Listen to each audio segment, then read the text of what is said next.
Hello friends, स्वागत है आप सभी लोगों का हाईवे क्लासेस पर। आज हम लोग जो स्टैटिक जीके में हम लोग पढ़ने जा रहे हैं, भारत की वन रिपोर्ट है और 2019 की है। ये 16वीं रिपोर्ट है, आपको ध्यान रखना है। वन रिपोर्ट जो है 16वीं रिपोर्ट है, ये आपको ध्यान रखना है। कौन से नंबर की है? 16वीं। और ध्यान रखना हर 2 साल में आती है, यानी कि 2019 की है, अब 2021 है, उसमें आएगी। ठीक है, तो ध्यान रखना। सबसे पहली बार ये प्रथम रिपोर्ट कब जारी की गई थी? तो 1987 में इसको पहली बार जारी किया गया था। प्रति 2 वर्ष पर जारी की जाती है, ये भी आप ध्यान रखें, खासकर 2 वर्ष में। 1987 में जारी की गई थी। और इसमें भौगोलिक क्षेत्र की बात करें तो भौगोलिक क्षेत्र जो वृक्षावरण है, यानी कि जो वृक्ष जो लगाए गए हैं, वृक्ष कितने क्षेत्रफल पर हैं, तो पूरा जो भारत है उसका 2.89% पर जो लगे हुए हैं टोटल, अगर 95,000 किलोमीटर स्क्वायर के हिसाब से जाएगा यहाँ पर। ठीक। अच्छा, कुल आच्छादित क्षेत्रफल की बात कर लें तो कुल आच्छादित जो क्षेत्रफल है वो आपका वही 24.56%। ये डाटा बहुत इंपॉर्टेंट है, कितने परसेंट पर आच्छादित है, तो ये आपका 24.56। 1 मिनट, 24.56 पर आप ध्यान रखना है। और बाकी किलोमीटर स्क्वायर में ध्यान रखो, 8,07,276 किलोमीटर स्क्वायर रहेगा। 8 लाख आप ध्यान रखना, 8,07,276 किलोमीटर। 8,07,000 भी ध्यान रखते हो तो भी अच्छी बात है, बस ये वाला डाटा ध्यान रखना है। 24.56% जो है आपकी वृत्त, जो टोटल जो एरिया है उसका 24.56% रहेगा। अच्छा, एक बात ये उठती है कि भाई आखिर जो है, हमें सभी लोग कहते हैं वन लगाओ वन लगाओ, तो क्या जितनी पृथ्वी है सभी पर वन ही लगा दें क्या? तो मतलब कुछ डाटा तो बताओ, कैसे वन लगाएं, कितना क्षेत्रफल, कितना वन लगाएं। तो ऐसे में अनुमाना जो है, जो हमें आंकड़ा छूना रहता है वो 33%, मतलब पूरे क्षेत्रफल का 1/3 भाग पर आप वन लगा सकते हैं, जो आपको जो अच्छा बेहतर रहेगा। ऐसा नहीं है कि जो वन लगाओ में सभी जगह वन ही लगा देंगे, तो फिर रहेंगे क्या, खाएंगे क्या, और कहाँ अनाज उगाएंगे, ये सारी चीज़ें। मतलब 1/3% जो हमारी भूमि पड़ी हैं खाली, उन पर आप लगाइए, जो आपके जो है अच्छा। वृक्षों से बहुत सारी चीज़ें होती हैं। एक तो वृक्ष क्या करते हैं, हमारी जो ऑक्सीजन हम लोग लेते हैं, ऑक्सीजन हमको प्रोवाइड कराते हैं, साथ साथ में जो हम लोग CO2 छोड़ते हैं, वो CO2 अपने आप को लेते हैं और उसको हमको O2 बना कर देते हैं। ये सबसे अच्छी बात है, क्योंकि CO2 जो है एक ग्रीन हाउस प्रभाव में ये बड़ी इफेक्ट डालती है, तो इसका भी आप ध्यान रखें। तो देखिए, नेक्स्ट है कि सर्वाधिक वन क्षेत्रफल वाले राज्य, यानी कि सबसे ज़्यादा वन कहाँ हैं। तो उसमें जो प्रथम स्थान है वो मध्य प्रदेश का है। MP, मध्य प्रदेश में आप ध्यान रख सकते हो। यहाँ मध्य भी, कल हमने बताया था, जो मध्य प्रदेश के जो मुख्यमंत्री रहेंगे वो आपके शिवराज सिंह चौहान रहेंगे। मध्य प्रदेश से काफ़ी बार रह चुके हैं, तो इसका जो क्षेत्रफल रहेगा सबसे ज़्यादा मध्य प्रदेश में वन है, 77,482 किलोमीटर स्क्वायर पर है। 77,482 किलोमीटर स्क्वायर पर। दूसरा स्थान वही अरुणाचल प्रदेश, और तीसरा छत्तीसगढ़ का आता है। अरुणाचल प्रदेश पेमा खंडू, और छत्तीसगढ़ के मुख्यमंत्री आप हमें बता दीजिएगा। साथ साथ में एक झारखंड स्थान वहाँ पड़ोस में है, उसका भी आप PM हमें जो है CM हमें बता दीजिएगा। ठीक है, दोनों के आप ध्यान रखना है, छत्तीसगढ़ और जो है झारखंड, दोनों की आप CM हमें कमेंट बॉक्स में बताएंगे। अगर आप सर्च करके भी बताएंगे तो भी आपको याद हो जाएगा। ठीक है, बताना जरूर। अच्छा, मध्य प्रदेश में काफ़ी योजनाएं भी चलती हैं। मध्य प्रदेश में एक योजना है रोको टोको, क्योंकि कोरोना में पहले कहा गया, पहले इनको भाई रोको, फिर भाई टोको, और जब भी ना माने तो ठोक भी सकते हो। तो ये योजना भी चल रही है मध्य प्रदेश में, आप ध्यान रख सकते हो। मध्य प्रदेश में जो है सबसे ज़्यादा टाइगर भी मध्य प्रदेश में ही है। मध्य प्रदेश को टाइगर स्टेट भी कहते हैं। अच्छा, दूसरा शीर्ष वृद्धि वाले राज्य जिन्होंने वृद्धि करी है, कि सबसे ज़्यादा वन में वृद्धि किसने की है, तो सबसे ज़्यादा कर्नाटक का है। कर्नाटक 1,025 किलोमीटर स्क्वायर पर वृद्धि करी है। दूसरा स्थान आंध्र प्रदेश का है, पेमा खंडू। आंध्र प्रदेश ध्यान रख सकते हैं, अरुणाचल प्रदेश के रहेंगे पेमा खंडू। आंध्र प्रदेश के जो है YSRD, और यहाँ पर केरल जो है शीर्ष राज्य, तीसरा केरल हो जाएगा। लेकिन आप फर्स्ट जरूर ध्यान रखिएगा, फर्स्ट ज़्यादा इंपॉर्टेंट है। वनावरण प्रतिशत के आधार पर वृद्धि, यानी कि परसेंटेज में वृद्धि, यानी कि सबसे ज़्यादा प्रतिशत वृद्धि किस राज्य में हुई है, तो सबसे ज़्यादा प्रतिशत वृद्धि हुई है मिजोरम में। ये आप ध्यान रखें, तीनों बातें। मिजोरम में सबसे ज़्यादा वृद्धि हुई है, 85%, काफ़ी वृद्धि होती है। और कर्नाटक इसमें जो है जो वृद्धि राज्य में है कर्नाटक सबसे स्थान पर है, और मध्य प्रदेश में सबसे ज़्यादा वन है।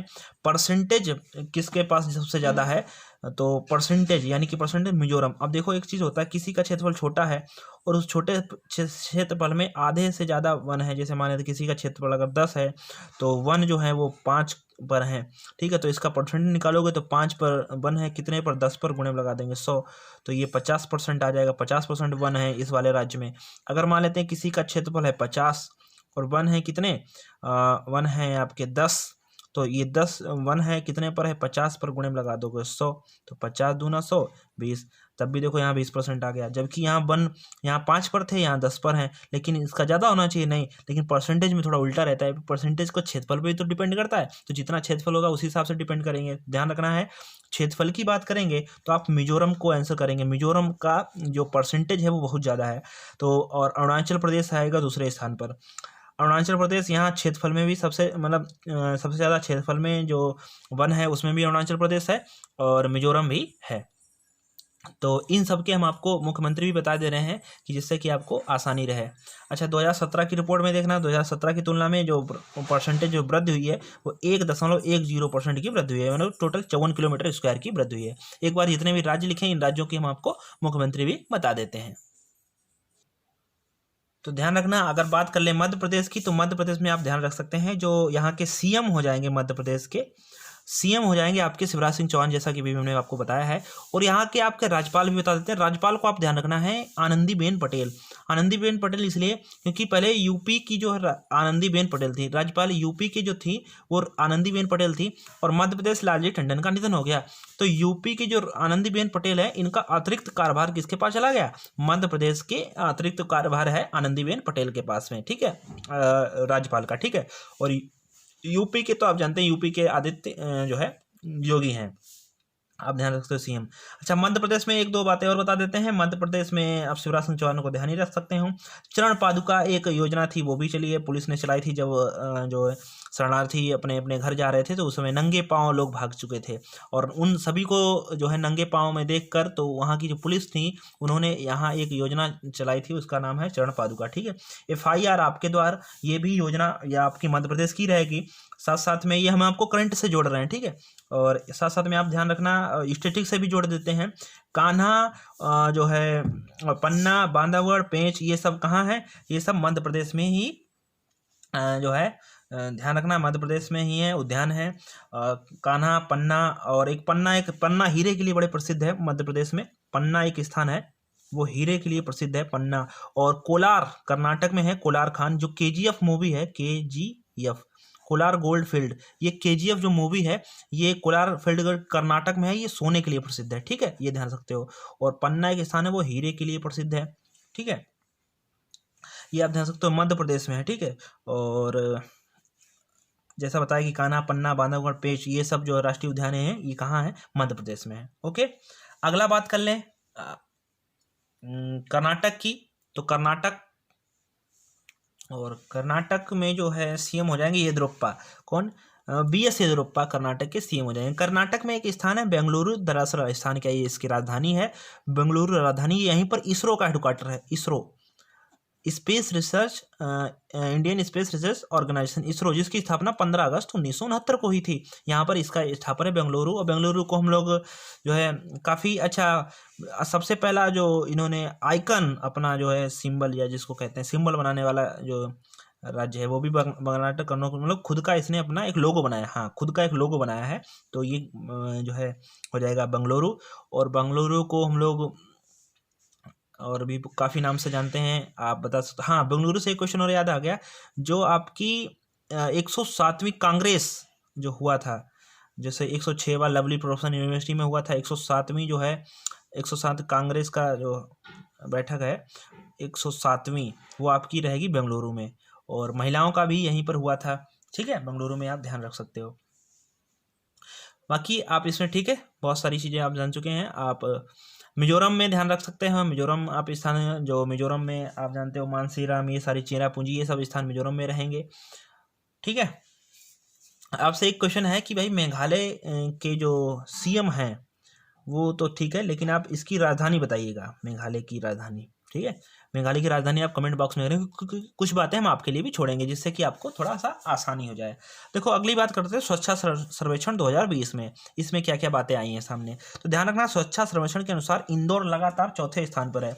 इंदौर जो है स्वच्छता के मामले में इंदौर जो है लगातार चौथे स्थान पर है, ये भारत का, और ये एमपी में पड़ता है। कहाँ? ये एमपी का स्थान मतलब है इंदौर एक जो है शहर। स्वच्छता सर्वेक्षण घोषित किया गया तो इंदौर लगातार चौथे स्थान पर है, ध्यान रखना। गुजरात का सूरत दूसरे और महाराष्ट्र की नवी मुंबई तीसरे स्थान पर है। बिहार की राजधानी पटना सर्वेक्षण 2020 की नतीजे में सबसे निचले पायदान पर है, यानी कि राजधानी जो है ये बिहार की सबसे निचले पायदान पर है, ये आप ध्यान रख सकते हो। ठीक है, बाकी ये तो सब दिया गया, इसकी तो अलग की बात है। हम और बता देते हैं, एक झारखंड का झरिया स्थान है वो सबसे ज़्यादा प्रदूषित है, ये भी आप ध्यान सकते हो। सबसे स्वच्छ है आपका इंदौर लगातार चौथे स्थान पर, और झारखंड का जो झरिया है स्थान वो सबसे प्रदूषित स्थान है। ठीक है, ये आप ध्यान रख सकते हो। आपसे एक क्वेश्चन है, ये तो आपने जान ही लिया, बिहार एक राजधानी पटना स्वच्छ सर्वेक्षण 2020 में सबसे, आप बताएंगे सबसे स्वच्छ शहर कौन सा है, तो इंदौर हो जाएगा। सबसे स्वच्छ राजधानी कौन सी है वो आप बताएं, और सबसे स्वच्छ राज्य कौन सा है। ये दोनों बातें अलग हो जाएंगी, ये नहीं कि एक शहर स्वच्छ है तो उसकी पूरी राजधानी स्वच्छ होगी, उसका पूरा जो है राज्य स्वच्छ होगा, ये दोनों अलग अलग बातें हैं। तो आप इन दोनों क्वेश्चनों को आप आंसर ढूंढना, देखें आप क्या हमें बता सकते हैं कि नहीं कि जो सबसे ज़्यादा स्वच्छ राज्य कौन सा है और सबसे ज़्यादा स्वच्छ राजधानी कौन सी है, ये आप हमें कमेंट बॉक्स में करके बताइएगा। यहाँ पर एक बात और जान लीजिएगा कि जो ट्रांसपेरेंसी जो है इंटरनेशनल इंडिया द्वारा जारी इंडियन करप्शन सर्वे 2019 में आपको बताना है कि सबसे ज़्यादा जो है भ्रष्ट राज्य कौन सा है। तो सबसे ज़्यादा भ्रष्ट राज्य की बात कर लोगे तो ये राजस्थान है, सबसे ज़्यादा भ्रष्ट है राजस्थान, तो ये 78% भ्रष्ट है। और सबसे कम भ्रष्ट है वो केरल है। ठीक है, ये ध्यान रखना, सबसे भ्रष्ट केरल है। केरल की थोड़ी सिस्टम हमें बहुत अच्छा लगता है, केरल में जो सुविधाएं हैं वो भी बड़ी अच्छी हैं। आप सभी लोग जानते हो केरल जो है अगर आपके हॉस्पिटल वगैरह के मामले में बड़ा अच्छा है, और सबसे साथ केरल में जो है, केरल में आप ये भी कह सकते हो कि इसकी जो 100% है लिटरेसी रेस जो है 100% साक्षरता है यहाँ पर केरल में। ठीक है, साथ साथ बड़े अच्छे सुविधाएं भी हैं, और ज़्यादातर साइंटिस्ट भी वहीं से हमने देखे हैं केरल तमिलनाडु वगैरह में, तो काफ़ी अच्छा है केरल का सिस्टम। सबरीमाला जो है वो भी केरल में रहेगा, 10% है, मतलब बहुत कम है। दूसरा जो सर्वाधिक भ्रष्ट राज्य है बिहार, बिहार भी कुछ पीछे नहीं है, तो राजस्थान और बिहार। ठीक है, आप ध्यान रख सकते हो।